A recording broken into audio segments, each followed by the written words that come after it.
हम लोग नेपाल का चॉकलेट कुछ लेते हैं, तो इसमें ये अलग अलग हम दो दो पीस करके निकालते हैं। जो पैसे होगा आप मेरे को बताना।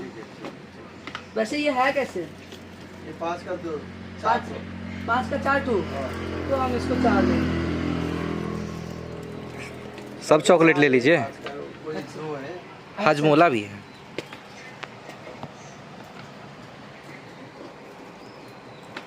मैंगो 5 ये रहा।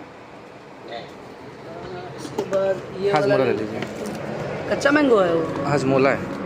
हजमोला। अच्छा अच्छा, वो भी 4 है, वो भी 4 है। निकाल देते हैं। वो वाला एक निकालो साइड ये। वाला। वो ये कितने का है ये? 4 है तो 5 का 4। 4 ये नहीं वो वाला, ये चिलगम नहीं है।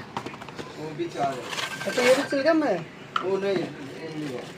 ये तो इमली वाला है शायद। हाँ 4 है। हेलो देखियो 4 5 20 हो गए। अच्छा बिस्मिल ले। हाँ अब इस सब तुम कहबिन की कहबिन मेरे पास में चॉकलेट खेलो। लाओ ना जेबीए में धो लै छियै।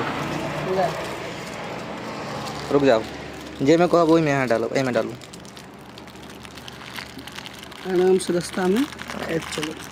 ई तऽ पोखरे तक में हम समाप्त कर देबै। हाँ चलो।